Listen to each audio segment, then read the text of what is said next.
Big Basket presents the RCB podcast. Big Basket presents the RCB podcast, Bold and Beyond. RCB has always loved their overseas players, and the love for two Australian players, well, it goes beyond this time as well. Two of them very different entrants into international cricket, but similar experiences in that bold jersey.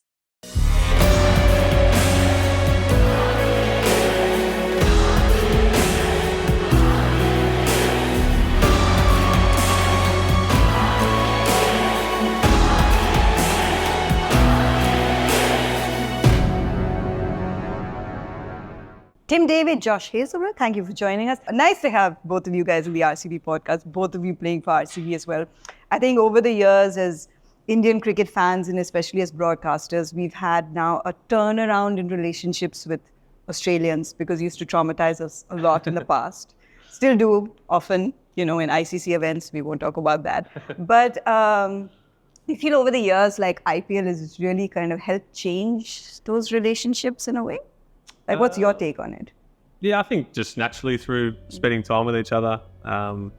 Obviously, we're here for quite a long time when we play IPL. It's a sort of 2-month tournament. So, I mean, you're spending a lot of time, not just during cricket time, but outside of cricket time with, Indian players and all players around the world. So I think it generally brings us tighter. It doesn't necessarily mean the competition probably makes it stronger. Yeah. It's like beating your brother in the backyard. You'd rather beat him than a complete stranger. So I think it's sort of, everyone knows everyone so well, but it still has that very sort of aggressive competition when you're playing each other. Yeah, and you've had a pretty global upbringing as well. So when you enter a league like this, which is a mix of global, like what's your take on your takeaway rather from it? Yeah, I suppose my cricketing journey has been mostly playing leagues overseas. So I only play 2 or 3 months of the year in Australia for me. So the IPL's a great mix of that, but also, I'd probably bond the closest with your overseas players, and having mates there is great. So, there's so many great opportunities to play, and the IPL is obviously the pinnacle of T20 cricket for us. So playing for RCB at a packed stadium's pretty good fun. We've looked at Australian fast bowlers with reverence across generations, still continue to do that. But how do you mentally and physically adapt to the challenges of different formats? Now coming in and playing T20s and not on home conditions. I know you played a lot of cricket in and against India. These are different challenges, different conditions. How do you make that adapt? Yeah, it's tough. I think that conditions change from ground to ground. So it's not necessarily, I'm going to India, this is going to be the conditions for the whole time. I mean, 𝙤𝙤𝙨 to even Jaipur last game was so different to Chennai and Mumbai. So it's more about when you land on the pitch, we like to say, and then you assess the conditions and you tailor your bowling style to those conditions. But from format to format, I find, relatively easy. I think my style probably suits the changes. I bowl pretty similar in all the formats. It's probably just the last, couple of overs of a one-day game and the last few overs of a T20 where, you're chopping and changing a little bit and trying to read the batsman and, doing a few different skills. But in terms of the first 2 in a power play and one-day cricket at the start, Test cricket, it's all pretty much the same stuff. So maybe for other quicks it might change a lot more depending on when you bowl in the game. But no, I just couldn't imagine playing a sport where there's only one format. It would just get not boring, but I think the chopping and changing nature of it, if you find yourself struggling in T20, you've got a test match series around the corner, it sort of makes you more excited. And doesn't add pressure to you? No, I don't think so. I think just the constant changing of formats keeps it refreshed, and there's different challenges playing all the formats, so it keeps it fresh, Role definition is such an interesting thing. Specifically, you spoke about reading wickets. I don't think many batters have read you so far because your dot ball percentage is like one of the highest so far in the power play. And you've used that so well, your skill of being able to hit the desk and then adjust the lengths. But when you enter a bowling group where you have like a Bhuvaneshwar Kumar and then you have a Yash Dayal, so how is it fun coming together as a bowling unit and talking about how we're going to define our roles and how we're going to bowl together? Like, what are the conversations that you had with this particular group? Yeah, absolutely. I think, again, I've talked about the whole group in general before, but I think this bowling group is one of the most experienced with Bhuvi, but just highly skilled bowling attack that I've played with. Our spinners complement that as well. So I feel like as an all-round unit, we're starting to really work each other out and feed off each other a little bit. So yeah, I find it exciting. What spell have you enjoyed the most so far? What spell? I didn't enjoy the heat, but probably down at Chennai. I enjoyed the results. Yeah, it's great to have someone like Vivi around who's played so much cricket and knows the Indian players so well. And it's just little things here and there, conditions-based or player-based that can really help you out. Tim, your introduction to IPL for us as fans was like pretty high profile, price tag, all these sort of things. How was that adjustment for you? Because it's a lot of people talking, your name, your price tag, this, that is everywhere because you play for high profile teams. Was that a lot to take in?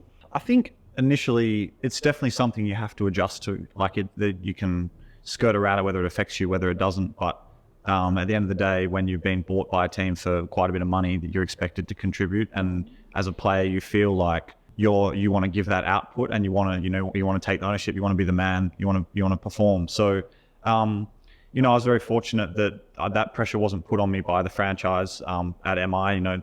Coaches made it very clear to me. The price tag doesn't mean anything. You're just a part of our team now. So, very grateful for that. But after a certain period, that doesn't bother you anymore because. Well, it wasn't in your control in the first place. It's not in your control, and you're going and playing all over the place and you learn to know where you want to contribute to a team, and income or the price you're bought for kind of doesn't define what you mean to a team or what your output is, and you pretty quickly detach. You can talk about having material wants or income and stuff like that. But at the end of the day, you actually want to contribute more for intrinsic motivation. So, you want to do your own skills well. You want to be feeling like you're improving. Otherwise, it's actually a pretty shallow experience. I feel in a great space at the moment where that's money. You're not thinking about money or price tags or anything like that. And you also kind of don't really care what the noise is from the outside because you know what you bring to a team and what you're trying to work towards as a player. So, that's a really nice space to be in, and an experience I'm grateful for because, it is a great experience, all the different parts of the IPL and going through the auctions, not a great deal of fun. Of course. Well, what was the experience for both of you going through auctions whenever you've been through those auctions? Remember? It's strange. I suppose I've only been through two, having been retained the last couple. Josh has been playing a bit longer than I have. I've probably only been through 2 or 3 big ones. But you watch it? It's not the same timeline for you guys. We were in Perth during a test match, so it was actually better. It's not bad. Timing-wise. We all watched the start of it, and then so we got out pretty late. But I stayed up for mine. But it was it's an interesting sort of couple of minutes. It can just change one way or the other. It can change, in a couple of minutes. So it's pretty surreal watching it. Yeah, it's amazing how much just a small moment, like you say, can change your life for the next couple of years because the team you play for, the city you're in, makes such a massive difference to what your life might be like. We could be at RCB together for 3 years now. Absolutely, and you become quite good friends and spend a lot of time together, whereas we could have been sent to 2 different teams and you almost, you don't cross paths with that person for such a long time. So it's a very interesting way of building teams throughout a whole tournament, and it's an interesting dynamic. Maga. Weather Andre, perfect fit. Cinema Andre, super hit. 10 minutes Andre. Boys, big basket. 10 minutes Andre, big basket. 10 minutes Andre, big basket. Big Basket, delivering in Bengaluru and everywhere in 10 minutes. Speaking of your role definition, you spoke about blocking out noise. You can't block out any noise. Every time you walk out a bat, stadiums erupt, So obviously there is a role that is set for you. Whether your middle order sets it up or you just come in and you've taken that pressure off yourself. What has that process been like to accelerate towards the end? Yeah, I think it's an always changing process for me, and the more experience I get has actually at times been a bit of a hindrance because initially when I first started playing, I'm like, right, let's go out, let's do some damage, and you have no expectation on yourself. So it's super fun scoring fast. You hit a 6, the crowd goes nuts. You get a lot of energy from that and it feels great. And then you played for a while and you start riding your team's success quite a bit or failures, and that can weigh you down if you get, I'm motivated by team success, so I want to win. I want to that's way more fun winning because you obviously feel pretty sad when you don't win, and you talk about experience being not getting on the emotional roller coaster, but no matter what you do, you still you still want to feel like you're making a positive difference or a positive impact on the team. So, there's times where you take too much information in and try too hard and it doesn't work. And Can you give me an example of when it may not have worked for you if you took on information? Let's say, for example, you try and overcalculate a chase, or you're trying to manage risk so much that you don't take down a certain bowler or play aggressive shots at a certain period because you're trying to make it a higher percentage play, and then the next time you try and play a shot, you just get out, because that's how cricket is, right? You can't control it all the time, particularly as a batsman. So yeah, coming round, you go through those experiences, and then now I just I try looking at it when I'm playing for RCB. I'm just trying to get momentum for the team. So back end of the game, the other team could be on top. You can go out and get a bit of a It happened once score. or twice this season where you've changed that complexion. Yeah, and that's the contribution you try to make. But you want it to be in a winning team. And my role a lot of the time, if the boys bat really well, I won't get a hit. So if they're flying at the top, I'm not needed. And in a lot of other teams, I might go up the order to try and up the scoring rate, or there might be a certain period where that's my time to go in. But in this team, we're just stacked. We've got guys with power all the way through. So, I'm kind of the backup for those boys. And I hope that if I'm batting well and if I'm being a useful contributor to the team, the boys actually take confidence from that. The guys in the top order, they can go play their game. They don't have to worry about, we only bat down to 6 because Tim can't hold the bat. He's actually, we've got a bit of backup there. So. It's a nice backup to have. But that's the thing with power hitting, actually. I mean, and it's specifically for you bowling in the power play, but power hitting is that it's also a mindset, right? So if you're only going to be utilized in a certain way, is that the conversation? Or will there be situations where you do have to go out there and consolidate? And then is there a switch for you? Is it a struggle for you? How would you view that situation? Yeah, I think definitely the way the IPL is now with the impact play, you basically bat with 7 batters, maybe 8. So it takes me from, normally when I'm batting number 6 in T20 cricket, you could be in the 8th over because you've lost 4 wickets, or you could go up the order to try and increase the scoring rate. Whereas generally speaking, the nature of the pitches in the IPL, it's pretty good for batting.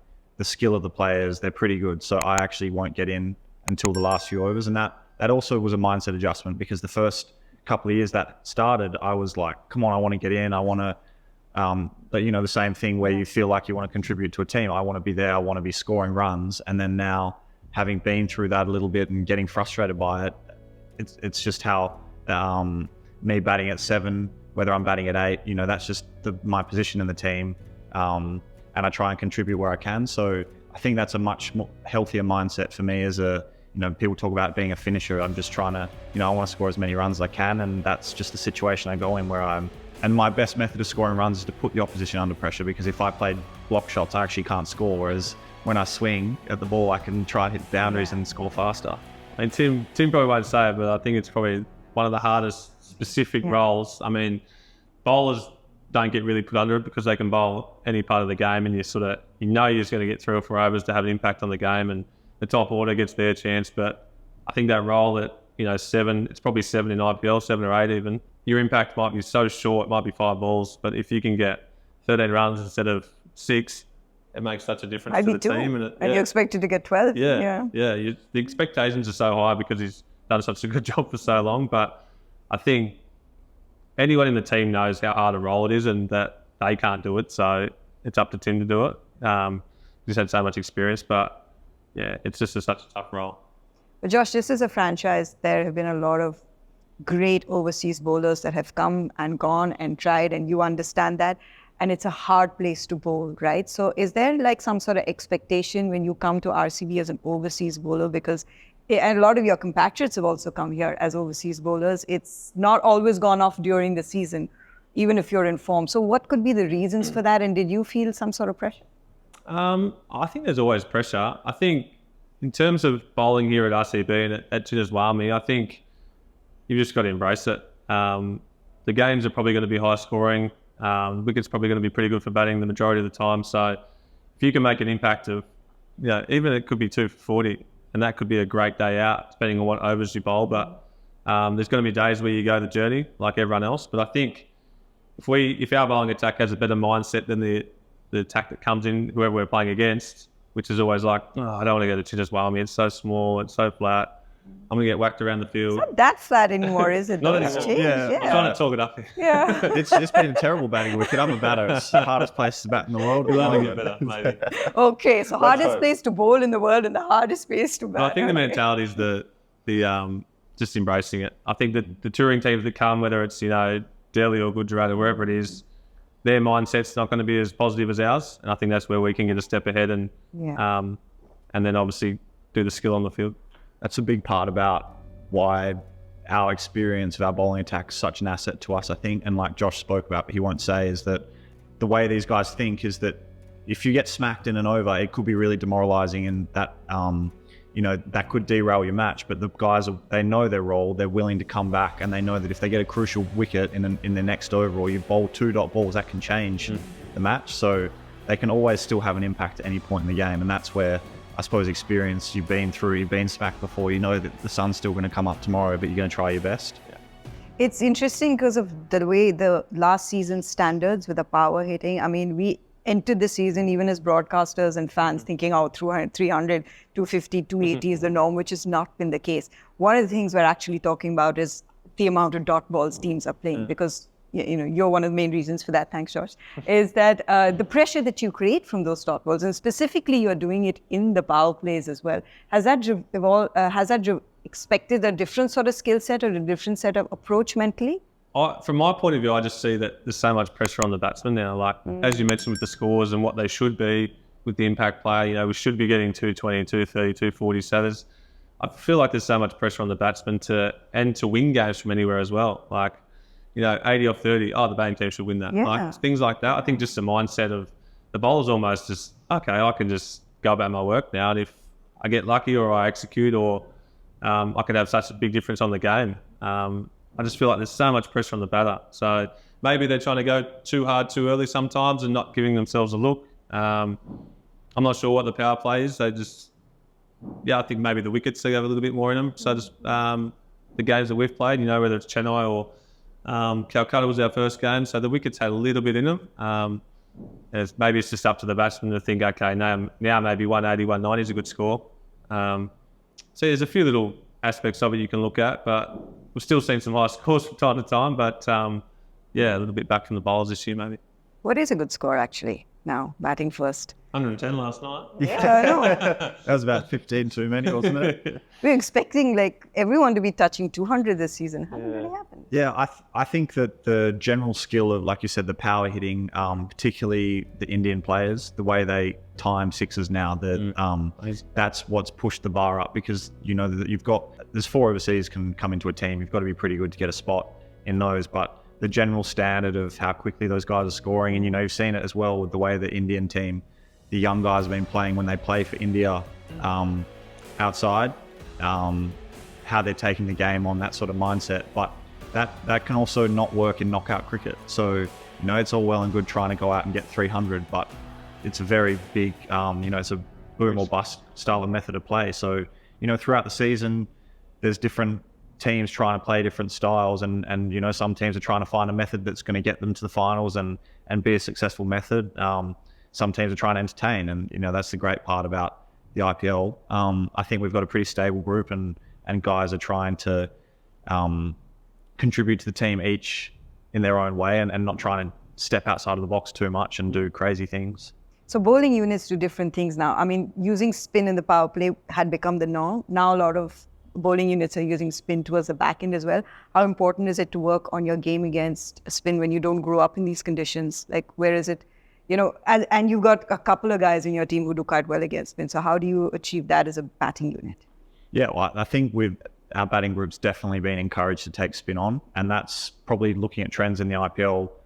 Teams now need to score quickly through the middle. You can't just attack in the power play and then block for a bit and then attack again at the end. That's not. What's that? Well, set it up. Blocking is not hitting every ball for Blocking, six. set it over. Yeah. So, the teams, to be successful throughout that phase, have to be taking it on. So, our middle order is definitely encouraged to take spin on. And the hard part can be conditions can be favourable towards spin. You come to India, and generally speaking, spins, it's better for spin bowlers than it is in Australia. But by the same token, for me, batting at the back end of the innings, whether you're batting with a bowler at the other end or you're trying to get to the last couple of overs because you have to maximise a score. You come in and there's spin bowling and you've got 6 more overs to bat. You actually don't need to take those risks sometimes, and so that's a hard part because you spend a lot of time practicing trying to hit every ball out of the park, and that's what's fun. And then you have to just cool your jets for a couple of overs and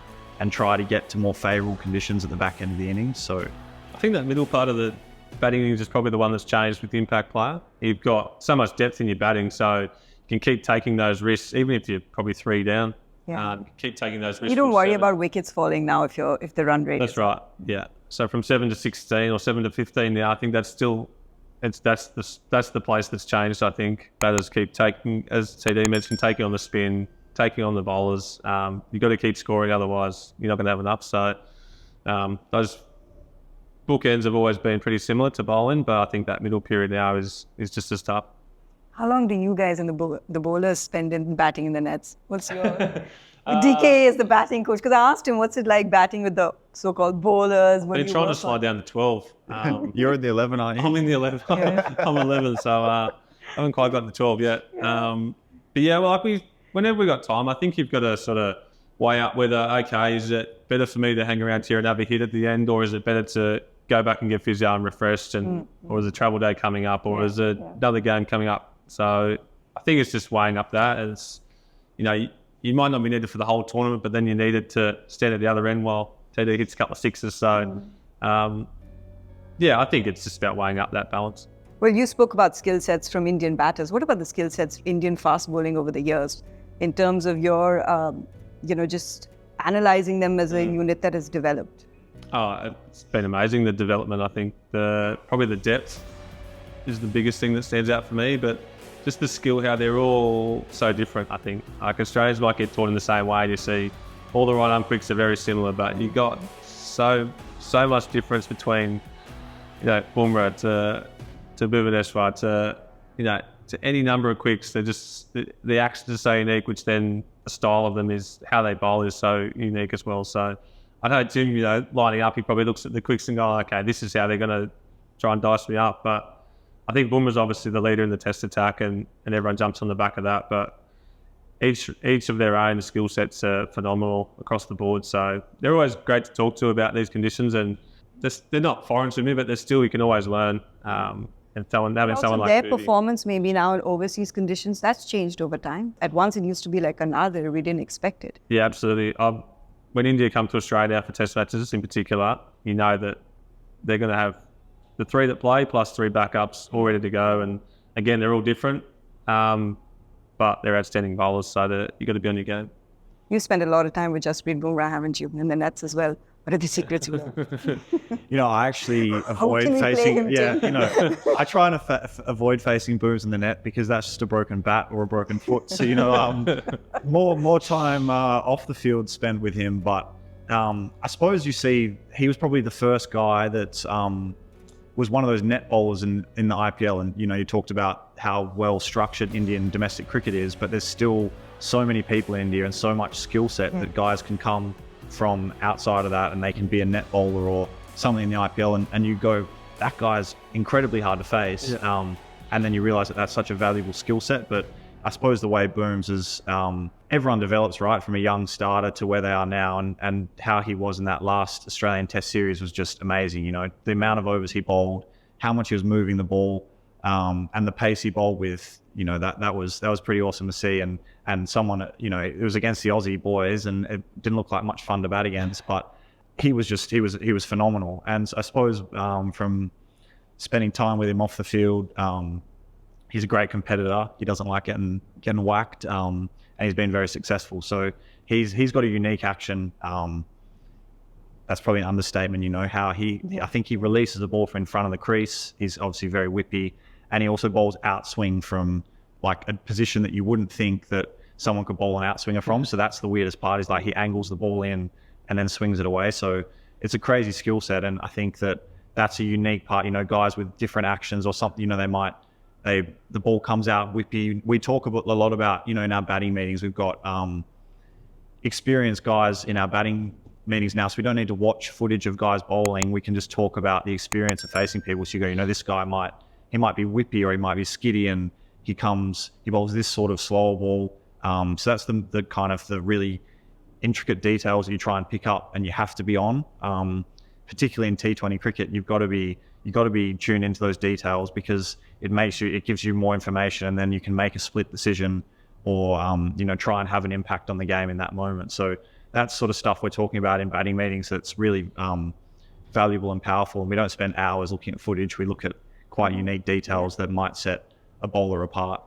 You would have spent a lot of time with 𝙤𝙤𝙨 𝙤𝙤𝙢 as well, right? So when we speak, at least we had Bhuvi on the podcast as well, and I spoke about what you need to execute towards the back end, because everyone does different things. He's like, Yorkers, stick to Yorkers.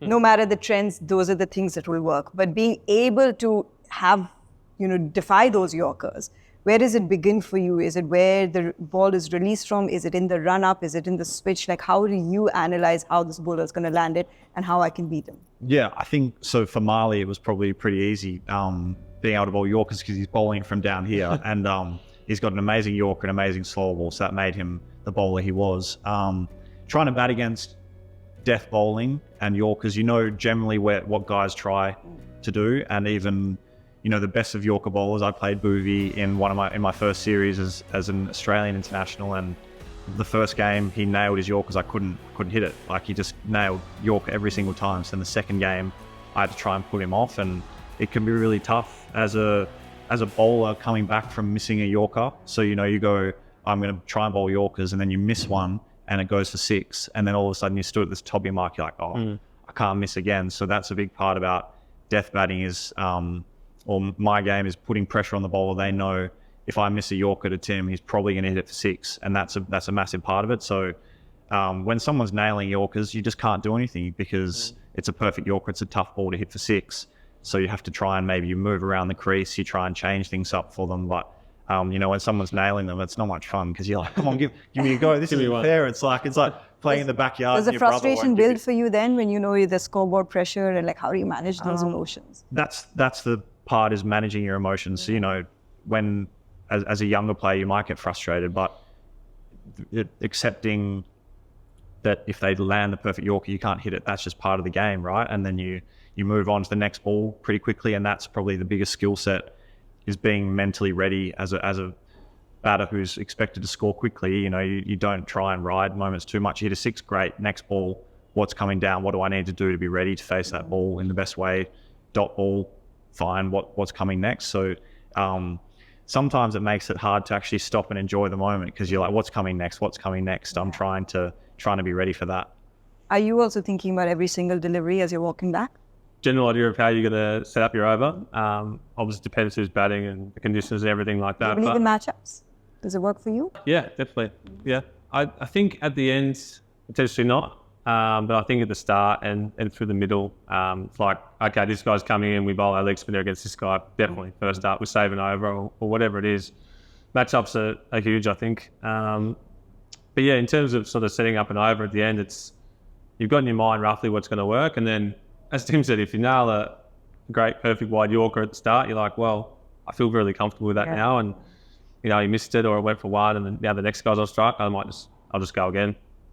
If you miss your wide Yorker, you might change it up just to, again, keep the batter guessing, but get your confidence back a little bit as well. So if you're nailing your Yorkers, the area looks so big where you can land it. But if you're not... Maybe it looks big to you. Does it look big to everyone else? I'm not sure. Your confidence is going to waver, but I think you got to trust that that's your skill set. That's whatever your best ball is, let's stick to that. And you're going to nail it more often than not, hopefully. What's like the height of where you release the ball? How much is it? Do you have any idea what that'd be in feet? I think it's roughly the height of what you are standing. So it might be about 6'5", I think. So maybe 2 meters, I think. Okay. Yeah. So have you, because of your height, have you ever had to kind of adjust on Indian pitches, because they vary so much? Some have a little more bounce, some have a very low bounce. So have you ever had to think about that from that perspective? I think, because otherwise someone will, in this format, someone will pull you. So have you ever thought that? Yeah, I think the difference in our attack is a positive, rather than trying to change my action to sort of be more like an Indian bowler. That's why I'm here. I create that bounce, I create the movement off the wicket. That's my point of difference compared to potentially other 2 guys who swing the ball and maybe pitch it up a little bit. So yes, there is times where that's not going to work, and you've got to change your you change your style or change what you're trying to deliver at the other end. But I've always sort of admired that as a lot of Indian quicks, they're obviously shorter in general, but the backspin and the skid they get off the wicket, I guess Bhuvi's a prime example that when he bowls, it doesn't look like it slows down off the wicket. Whereas when I sometimes bowl in India, it can sort of feels like it gets stuck in the wicket. I'm probably talking more red ball here than white ball, but and Booms is pretty similar. They just get that lower release out in front, the backspin on the ball, and it sort of just kisses through to the keeper, and it looks quick. And I think sometimes when tall Australian or South African or Kiwis come over, that they bowl, they're so used to bowling into the wicket because we get a response from back home that it just sort of gets stuck in the wicket and slows up. But everyone's different, and things work on different conditions. What worked for you bowling in subcontinental conditions, not just India? Because you have a lot of experience. I think in general you bowl stumps a lot more. You're bringing in LB and bowls a lot more than Australia potentially. As a general rule, I think reverse swing probably plays a part in the longer format. I think T20, it's pretty similar across the board. They're all good wickets for batting majority of the time, whether you're in Australia or in India. So it's all about, again, nailing those Yorkers, nailing your change of pace and trying to set the batsman up and get ahead of the 8 ball. Maga. Weather 𝙤𝙤𝙨 perfect fit. Cinema 𝙤𝙤𝙨 super hit. 10 minutes 𝙤𝙤𝙨. Boys, big basket. 10 minutes 𝙤𝙤𝙨, big basket. 10 minutes 𝙤𝙤𝙨, big basket. Big Basket, delivering in Bengaluru and everywhere in 10 minutes. Is there almost like a trick to playing franchise cricket when it's new teams all the time, new players, new managements? Since you played so much of it, how do you switch on and off? Is there a trick to it? Oh, I don't know about a trick, but it's definitely like being a consultant in work. So, you have to come in and you have to provide, there's an expectation for you to provide your skills on the field, but also around a group. So you have to contribute to a group. And I've been lucky that I can try and play for a similar team or work with similar coaches and players in different franchises. But in a tournament, I might try and play for the same team for a couple of years if you can. So that makes it a little bit easier. Often it's a lot of the backroom staff that you get really close with, because players you're always playing with and against, but there's a lot of support staff that you actually do spend time with off the field, and they're the ones that will be at a team for a long time, so you can be quite close with them. Yeah, I think that's probably, Tim's so used to it going in a different environment all the time. But for me, probably when I first played for Chennai and then for RCB now is going into a different environment. I'm so used to playing for Australia with the same coaches, the same players. We get to know each other so well during test matches or the other formats. So to come into a different environment, as Tim mentioned, I think it's very important that you offer a lot off the field as well. They know what you're going to get on the field and you do your stuff when you're at training and at the game. But I think, you have to go not above and beyond, but make an effort to get amongst the group. And I guess our overseas feel, this group here is probably one of the closest I've been a part of. So that obviously helps pass the time and doing stuff together. So it's exciting, but it's good to get to know people from other parts of the world as well. CSK, RCB, the teams that you mentioned, two of the most loyal fan bases, high octane, mania almost. How is that stepping into, these two very beloved franchises where the fans have a lot of expectations? It's awesome. I just feel like every game's a home game. Doesn't matter where we play. Obviously, 𝙤𝙤𝙨 speaks for itself, but literally every other game we play, probably apart from CSK, it's a home game. Helps when Virat's in the team, but it's amazing. It's just home game all the time. It's great. You had a similar one because you also played for Mumbai Indians. So again, these are very, very high-profile teams that you guys have made your introductions into IPL from, just in terms of the fanfare that surrounds you all the time. Yeah, absolutely. I think that one of the biggest parts of that is also there's an expectation from, because the teams are so loved by the fans. If things are going well, it's amazing. If things aren't going well, it's tough, because that you want to do better for them, and they devote so much time and energy to the team. So it's a similar experience. And playing for RCB, we know how well supported we are. We don't take it for granted, but the fans are crazy. They're actually, it's hard for us to fathom that level. Does the crowd get to you? Wherever you go, there are crowds? I think you get used to it. I think for a young player, in particular, probably from outside of India, a young player coming in might feel that wow, this is just non-stop, you know, going to training, going to the ground for games, it's just full on. I think Tim and I obviously been around for a while now, so we're sort of used to it. I would love to know, and we keep trying to figure this out also, the Australian mentality of growing up. You just happen to breed champions. After that, we call it championship DNA. You rock up to an ICC event and you just know how to win it, you know how to play it, even if it's not the perfect campaign. But when it comes to crunch situations, you know how to deliver.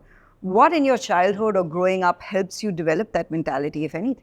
Please share the secrets.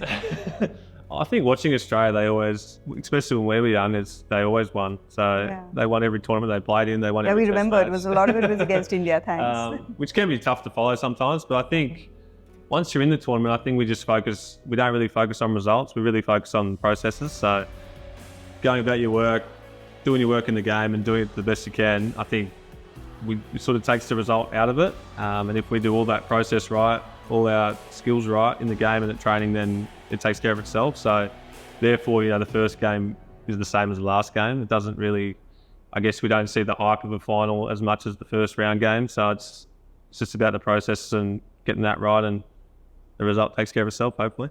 But is it something like within societal expectations that help you develop yourself as individuals that way? I don't know if I can speak as to winning IPL finals, World Cup finals like Josh, but definitely grow up in Australia. It's just so competitive as kids, you know, it's fun to be competitive. You go, you know, we play so many sports. So lucky my parents took me to, you know, I played almost every sport growing up, and it's a environment for you to go and be super competitive, and everyone else is like that. And then if you're not competitive at sport, you're competitive at home when you're playing with your dad in the backyard or something like that. So, you know, that's a massive part of it. And I think a lot of Australians, and I was certainly lucky to be brought up in an outdoor lifestyle, and we're always outside, always, you know, trying to do things better. So that just lends itself naturally to sport. And then once you get to the level where you're playing professionally, that's just ingrained in you, you know. Do you feel that both of you having an opportunity to just play backyard sports or being given an opportunity to play different sports, where did it prioritize itself over education when you were growing up? I think that education is probably never pinnacles the chance to play sport. I tried to play every sport. I tried to play every sport I could at school just to get days off school. So nice. Yeah, I played 6 or 7 different sports, whatever got me out of class. So you know, this is a very different story to most of the Indian sports people that you're probably sharing a dressing room with. You know, a couple of retired architects and engineers play IPL cricket now.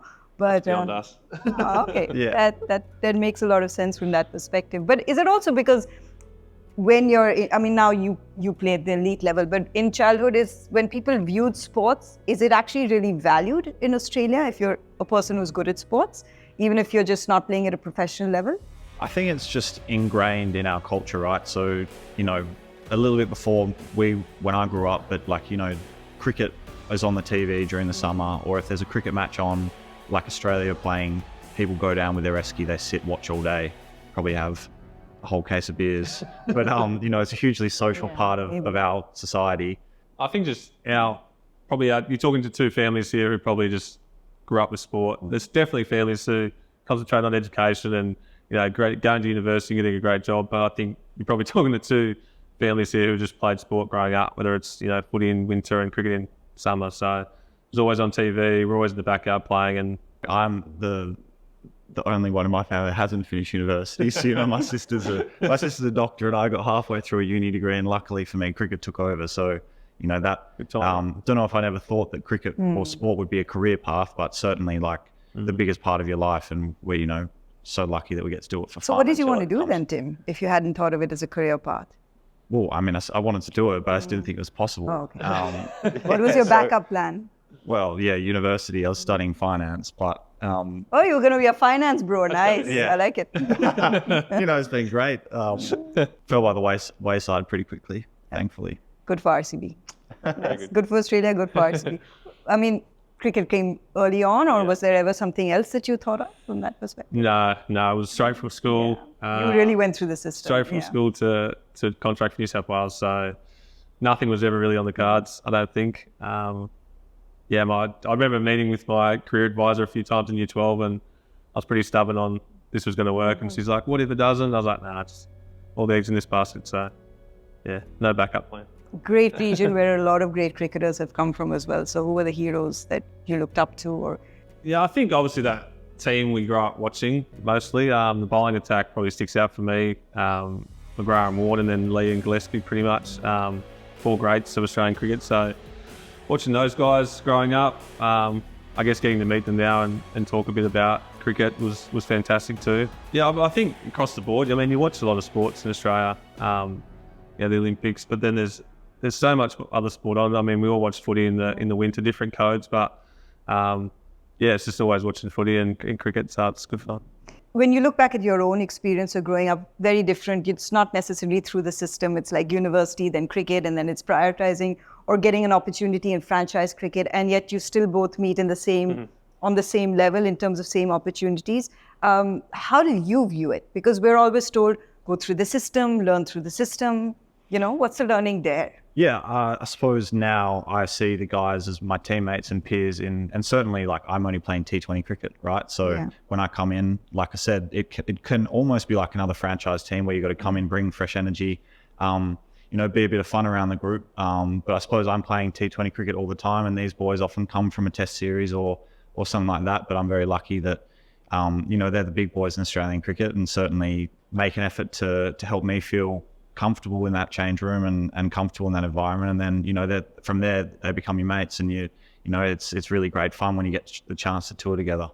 Do you feel I just think Tim's probably the first player to come through the Australian system where, you know, not in the system. He's come from outside and through franchise cricket, and it probably took Australian cricket not too long to realise people can come from outside, but they're definitely more open to it now, I think. And we've obviously seen what he's done, not just franchise cricket for Australia. So I think that's obviously the way forward. There's going to be guys who come through the way I did, and now there's guys who come through the way Tim did. So it only helps our team once we're on the field, and his knowledge from other players who he's played with, who we're now playing against, that's invaluable. So it's a really interesting conversation to have, because even here in India, there's a very strong domestic structure, right? And there is a generation that says you got to work those hard, yes, but there are a lot of younger players who get chances in IPL and then go on to play for the country. So this is like a judgment-free zone. We're just trying to figure out what necessarily works, what helps you as a cricketer get accustomed to what the big stage is. So you've had different experiences from that. I think for me as well, by the time I got to the Australian team, I feel like I was ready. I'd been playing for a couple of years in T20 cricket, but performing pretty well. And also because I play a pretty specialised role, there was something I could add to that team. So, you know, by the time I got picked, I wasn't like, I'm here to have 10, 15 games to get used to it. I was like, I've been playing, I've played 100, maybe 150 T20s. I'm like, I got to contribute. So that was a big part for me, because if I don't feel like I belong somewhere, I'm probably not even can't contribute about as half as what I'm possible. That's an interesting mindset, because there's still a few, Josh, are trying to play the other formats as well and be those sort of all-format players. In this current age with the demands of how high octane the cricket is it possible to be that sort of player? My body probably over the last 2 years, which is just not. Been injured quite a little bit. I think it's possible to a degree. I think, again, Australian cricket's getting a lot better at, you know, potentially in a 5-match series playing games 1, 3 and 5, or 1, 2 and 3, and then heading home for a few weeks just to refresh, or, you know, missing the odd one-day game or something like that, just to get home for that week and maximise that time and refresh and come back to the group. So I think not necessarily resting whole series, but it's just picking and choosing your moments. And I guess that's probably the biggest meeting we have of the year. We go through the calendar and see exactly what we want to play. Obviously, all the test matches are given as best we can, and then, you know, through the white ball stuff where, yeah, we can play these 2 out of the 3 or these 3 out of the 5 or whatever it is. So, I mean, often if there's a test match around the corner, you have to build up anyway. So I'd much prefer to play them, to bowl those balls in games and get ready that way than, you know, slog it out in the nets at training. So I think it is possible to a degree, and we'll keep working on that. I just think that we're so lucky in Australian cricket, because these guys, you know, our fast bowlers that you're talking about, going all the formats, they're so experienced now.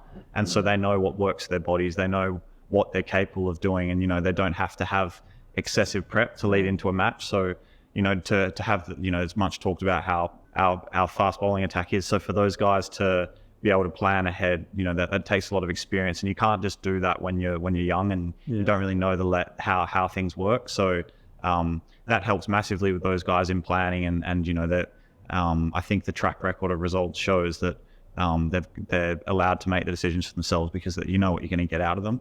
Yeah, that respect back and forward with the conversations and our opinions and what we think's best for us. It's listening to your body. You earn that over the years, I guess, and the coaching staff and the selection group we've got now is best I've seen. As a fast bowler, in the demands of this tournament with the travel, how do you mentally prepare yourself, or how do you physically prepare yourself? Like, what's your routine pre-match, post-match? Are ice baths still a thing? I mean, or do you have like those ice machines now? Like, you've got all the equipment you need, but I think mentally it's probably the biggest challenge. I think you mentioned the travel. We've got, I think, pretty much travel after every game, so we never have really 2 home games or 2 away games. Flights are not great, is it, as well, for like travel days are long. Yeah, travel days are very long. How many of your team are wearing compression things when you're flying? I believe athletes are supposed to do that now. Yeah, I think once you sort of get there, you can. It's all the stuff you do either side of the flight. Yeah. So that the flying's not the most fun part of the IPL. Definitely, that's Do you guys even fit in the seats? I mean, let's be honest. It's not like we're going business class. I mean, sometimes we're taking like, the domestics in your all travel. So do you guys even fit? Like, no, not really the normal seat. I'd like to get the exit. It's just lucky that it's never more than 3 or 4 hours. You just kind of cop it and do, damage limitation at the other side. And we're a long way south here in Bangalore, so a lot of the flights are... It's not going to be fun. The northern leg that you guys they work very hard. Yeah, but I think it's more mental, and it's saving all that mental energy and physical energy for the games. Obviously, training is very important as well, but once the tournament kicks off, it's about being right to go for that 20 overs of bowling and putting all your effort and all your energy into that 20 overs, and then you can relax after that. Are the English boys sitting like all the way at the back, like away from the Australian boys? Like, have we well, we've actually got we're having arguments at the moment over the Ashes scoreline, and there's a couple of T20 specialists in that bus that like throwing a few Hail Marys in. So I think Beth's lining up for his first Ashes series, and Hoff's the experienced campaigner, so that's always a bit of fun on the bus. There's always a bit of chat, Andy used to coach England as well, so he's always back and forward. So that's actually a rivalry that never leaves you, right? No matter where you go. No, I don't think so. I love going to England and playing Test cricket. It's awesome. It's probably the pinnacle for me, and vice versa. When we get them at home, it's probably their pinnacle, and Australian crowds really love giving it to the Poms all day, every day. So, it's a great. Tim's like, the crowds are huge. It's all over the papers. It's everywhere. So it's really exciting. And I mean, the build-ups, I think, to the first test are huge, and we see big moments very early in the series sometimes. And it's awesome fun. Maga. Weather andre, perfect fit. Cinema andre, super hit. 10 minutes andre. Boys, big basket. 10 minutes andre, big basket. 10 minutes andre, big basket. Big Basket, delivering in Bengaluru and everywhere in 10 minutes. Let's talk about franchise cricket a little bit more. How many continents have you played franchise cricket on? Less than Josh has played international cricket, I reckon. No. I think I would have played in all of the continents now. Right. I mean, is the UK? Is the UK part of that's probably the one I'm missing. Yeah, let's play it. Yeah, is the UK part of Europe? I suppose I've been lucky to play in a lot of different conditions, and when it comes to now, I can take that experience back to when I'm playing for Australia. You see a lot of guys playing. Guys traditionally be on their first test tour for Australia, and you're expected to perform, and they've never been in those conditions before. So. Probably unlikely for me to happen. I'm very lucky that there's places where we could be playing a knockout match in a World Cup for Australia, and I might have played 10 or 15 games at that ground. So that's great experience and something that I really enjoy. And also, teammates you play with, having been to their countries. Romario Shepherd here at RCB, and I got to share some great moments with him out in the middle last year in the IPL, and I've been to Guyana, so I haven't seen his home, but I understand a little bit about his culture, and that that makes it more fun when you hang out and you can appreciate guys for their view on life and their view on cricket. I mean, is that something that you would give advice in terms of just adjustments, adjusting to the fact that crowds are going to be different, the cuisine is going to be different, the atmospheres is going to be different? Do you feel you're someone who adjusts well to that? Because India can also be a lot to come in as overseas players. It's a lot for us who live here sometimes. can be a lot for players. Yeah, I suppose we've played games for Australia in Bangalore, and you wouldn't hear, you could hear crickets chirping if you hit a boundary, and then now we play in Bangalore for RCB, and it's a completely different experience. So it's it's nice to be on, having the home support. By the same stretch, you play in big rivalries in franchise cricket, and in a lot of places, you have that might be their country's team. So in the CPL, for example, you play for Trinidad in Trinidad, and the support is phenomenal. And then you go to Guyana, and they're arch rivals, and it's the same sort of thing. One of the great experiences for me was this year in the BBL final. We got to play it in Hobart, and normally we get 5,000-6,000 people down at 𝙬𝙤𝙨 at a stretch, and for the final we got 15,000, and we had a great day as the home team, and that's an awesome experience. It's a pretty intimate ground, so yeah, you get to have those kind of experiences. Have you been mistaken for other foreign overseas cricketers in India? Must have been. What do you get called? I get it a lot. I get Mitch Marsh and Pat Cummins a lot of the time. What else? I get Daniel Sams like quite a lot. It's actually probably more than I get myself, which is pretty funny. You look nothing alike. We played together my first year at MI, and then since then, but like this year, come to land in Bangalore, coming for the IPL, and the guy at the front desk, I gave him my passport, and he's like, Daniel Sams. I was like, no. It says Tim David. Like that doesn't make any sense. So that's pretty funny. Yeah, that's the only one I get. Yeah. I even get that in Australia sometimes. Marshy, can you sign this? This is why facial hair is so important. This is why all of you have got to maintain different looks so that we can tell you apart in India. Has there been, since you've played IPL, and of course for a couple of different teams, when you first came to IPL, who was the one player that you were so excited to share dressing rooms with? Do you guys remember that? I was at MI in 2014, I think it was, a long time ago. But I didn't play, but I just remember looking around and looking at the overseas guys. So I was like, wow, look, Malinga was there, Pollard, those type of guys. And just like, well, I'm never playing. Well, I'm not going to take one of these guys' spots. So I think it's just, and then probably the senior Indian players at the time. Sachin wasn't playing, but he was around, and seeing someone like that day in, day out it's quite amazing. My first one, it was pretty obvious. I came to RCB, and Virat and AB were the two. I'd been around Maxi a little bit at that point, but to get to, I sat at the back of the nets, watched those guys train, watch how they went about it. That was very early still for me. I hadn't played for Australia. I'd been playing franchise cricket for maybe 2 years at that point. So that was kind of it was like everything I'd done up to that point led to me being in the IPL, and that was a really big deal to come into a squad. And I just tried to soak up everything I could from those guys. Obviously, it ended up being AB's last season, so I didn't see all the magic he did on the field for this franchise, but see it in videos all the time.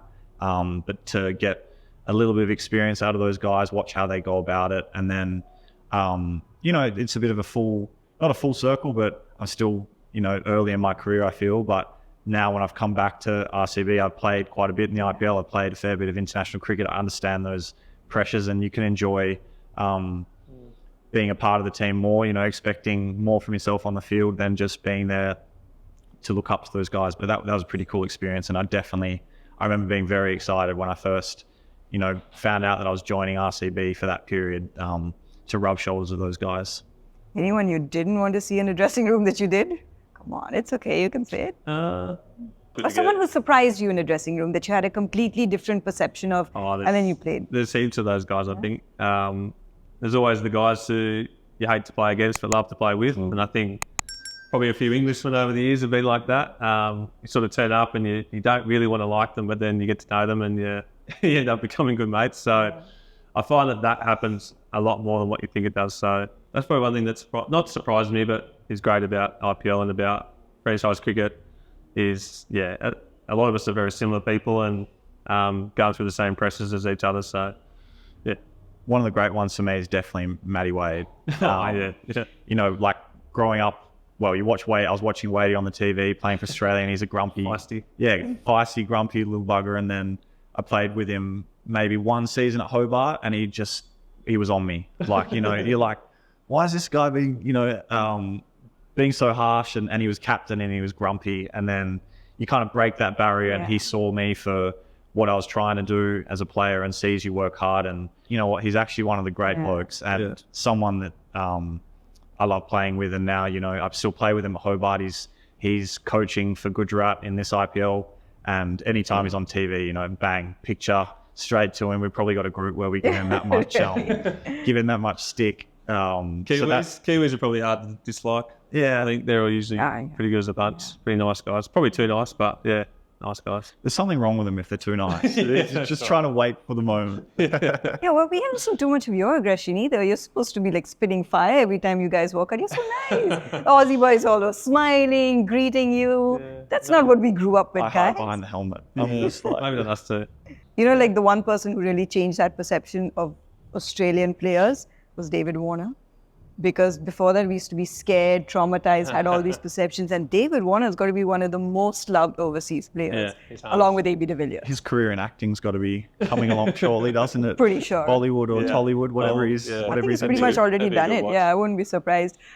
Briefly, as we look to wrap up, you know, evolution is the name of the game. So last year, there were all sorts of conversations about, because of the impact player, it's completely taken out the role of all-rounders and those that can be considered part-timers or roll their arm over. So have you focused on the specialized aspect of your game now, or do you feel that still has like a role to play in terms of being able to deliver with both departments? Yeah, well, I'm practicing my bowling all the time, and for the other 10 months of the year in cricket, we're not playing 12-a-side with the... Rajat might not watch this, so... Who's that? Yeah, I'm pretty happy. I'm pretty happy not bowling in the IPL. You know, it's a great place to come and practice, a safe space to practice my bowling. But yeah, I have a lot I want to contribute with my bowling, and hopefully I get the chance to do that. And captains trust me a little bit more. My captain in my BBL team, Nathan Ellis, doesn't. He goes, I just like having you there as a backup. I'm like, well, how about you use me, mate?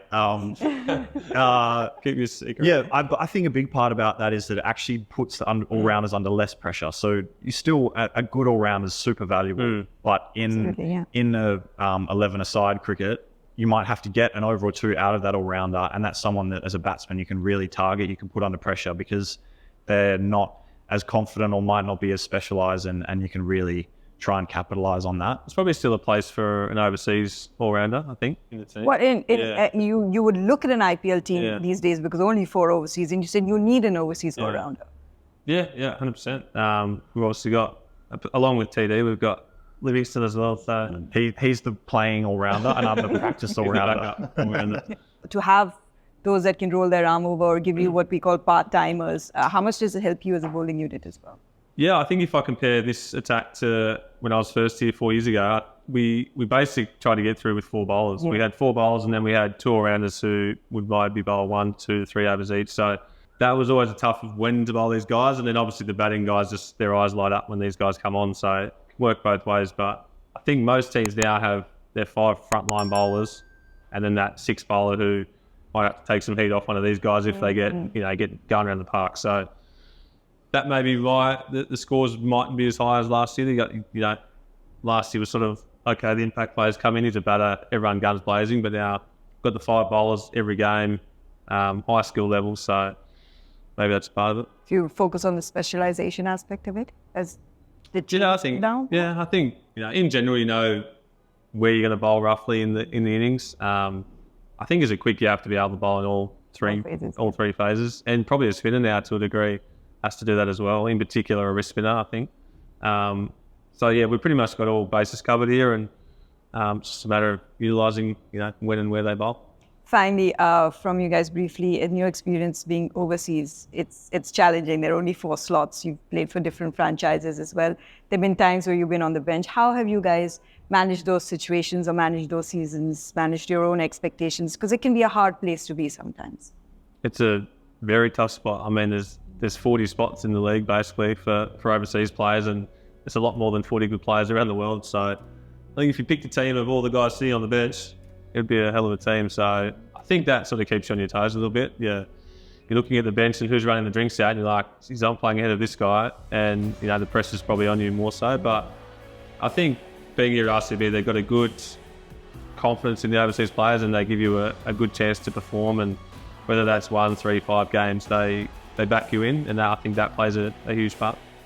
Is there more pressure? Because there are 4 slots you have to deliver when you walk up? I think it's definitely, if you don't perform in a couple of matches, then it's tempting to change things up. And like Josh said, the overseas, you could build our team any number of ways you wanted to. Guys with such good skill sets. So I suppose you don't take for granted being in the team.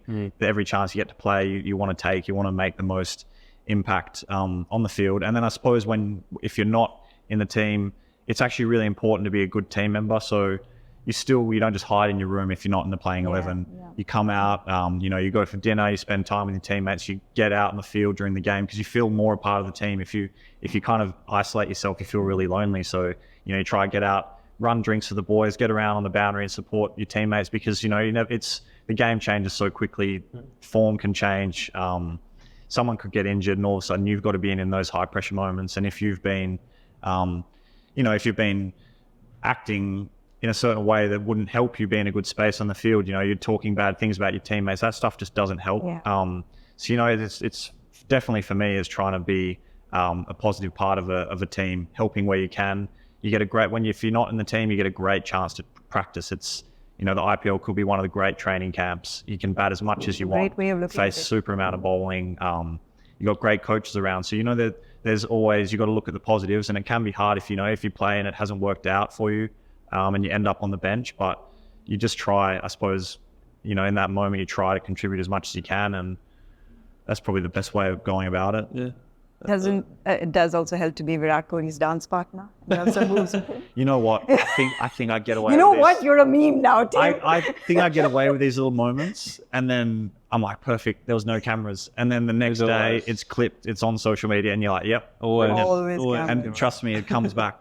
Mates in WhatsApp groups. Yeah, these guys don't miss. They're not in there, and they're hiding in the cupboard. They've got a secret spy camera. It's like, it's everywhere. So I'm going to just turn my personality off in this team. I'm going to be a robot. That little dance is going to go on for like the next 3 years, 4 years. Suddenly 10 years later, it'll come up. You'll be tagged in it. That's it. It's Virat Kohli. It's an eternity, Tim David. That's it. That's a moment in time. You can play his 50th birthday. I'll send it they play that. You can play it on my test debut. The next generations and all that will be watching. This was Tim David. This is how RCB. It's all a bit of fun, like I said, trying to contribute to the team. If I can make other people smile, then I've done my job. That's done. All of that matters. I mean, happy team, happy environment, good results, guys. Thank you so much for sharing all of your thoughts. We've got a little something for you. Our digital partners, Big Basket, have these hampers for you as a thank you for sharing with us on this podcast. You want to have a look as to what is inside? This has now turned into a, what do you call them? Unboxing? Or... Yeah, it's like an unboxing. Yeah, everyone's got them. There's some healthy stuff. Here they are. That's the one. I've heard these are very good.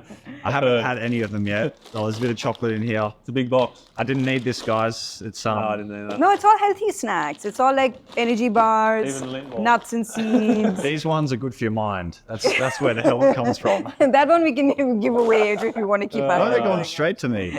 Very good. Guys, thank you so much for joining us. Thank you. Big Basket presents RCB Podcast.